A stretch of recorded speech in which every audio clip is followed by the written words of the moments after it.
Good morning, everybody. I hope you're having an awesome day. I've just realised it seems a bit dark around me at the moment, even though it's nearly 10:30 in the morning, because we're getting a bit of rain and some storms, although it's actually not cold, so it's kind of weird. It's about spring in Queensland, lots of storms around. So this morning I wanted to pop on because I realised I haven't been on for a few days and just talk about how you manage training, learning and doing, and making sure that you're not sacrificing one for the other. So for those of you that don't know me, I am Jen Sheraton. I am an entrepreneur, I am a network marketer, and I'm a grounded FIFO worker. So I love helping other network marketers to be authentic and how to really maximize social media to grow our businesses online, especially when we have network marketing businesses, because there's some really not so authentic practices happening out there in social media land. But today I really wanted to talk about how, and something I noticed this week is, you can get too stuck in one thing and sacrifice the others. What I mean by that is, I am in the middle of learning. I am involved in training programs and absolutely loving the stuff that I am learning. I'm also teaching my team members things that I know, and even some of the things I'm learning lately. But then also it's actually putting all these things into practice and actually doing them on my pages. And so one of the things that can sometimes, happen is that you get so concentrated in, say, just the learning phase, and it's just like, but you're not actually implementing. And then you're not actually teaching anybody else. Or, I can have some weeks where it just seems to be really dominated by training other people, and I'm not really doing any learning for myself. Or I'm concentrating too much on actually doing all the stuff, and I've left some of the trainings or my learnings behind.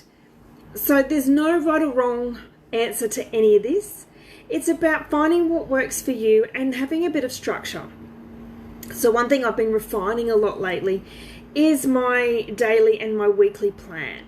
So I do have a full-time job as well. So I am very lucky working from home. It gives me a lot of flexibility with timing, especially my full-time job is predominantly overseas in a different time zone. So I have to manage my time effectively, and I want to make the most of my time. I have the, luxury of being home and being able to work, flexible hours. Before I have to go back to site, if we ever get to travel again, then, I want to be able to maximize my time now. So what I have found, and there are different ways of doing it. Some people use spreadsheets, some people use things like Trello boards and other programs like that, or even handwritten. I'm a bit of a combination of the spreadsheet and the handwritten. I actually like printing out a month calendar with the squares. And that way I can visualize kind of what I'm planning.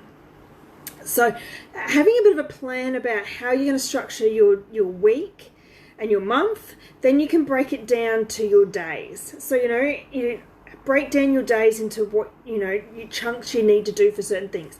If you've got, kids sport and you need to do that, put that in. The school run, put that in. Making dinner, put that in. And then find what else you've got around it to split your time. So say you've got, I'm going to have an hour where I can actually sit and watch this training video with no interruptions, then slot that in there. I'm only got half an hour free in this spot, so I'm actually going to implement things that I have been learning about. Or I've got a team member who needs some training and that's only going to take half an hour, let's slot that into that spot. So it's about being strategic with your time, but not sacrificing all the things that you need to do. And I know that sounds easier said than done, especially when there's lots of things going on, but it's really important that you maintain across all the things. So you don't want to get stuck in learning the whole time and you're not actually doing anything, because that's not going to give you any results. And just doing doesn't actually expand your knowledge to increase that. So it's just about, today was about, having a plan. really. Just sit down and work out what you need to do to get to the goals that you've set, and how you can fit that into your lifestyle and the things that are going on around you. And that might take a bit of the pressure off feeling so overwhelmed about trying to do everything. So I hope that's been of some help.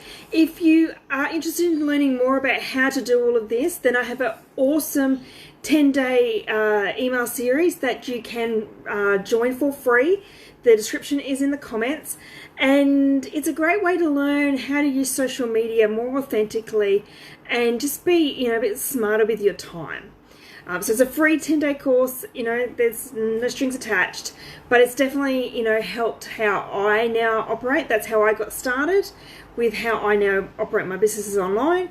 And I just think it's a great way for anybody just to get started.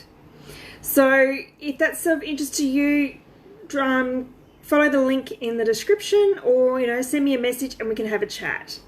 So I hope you all have an awesome rest of your day, and I'm going to talk to you all really soon.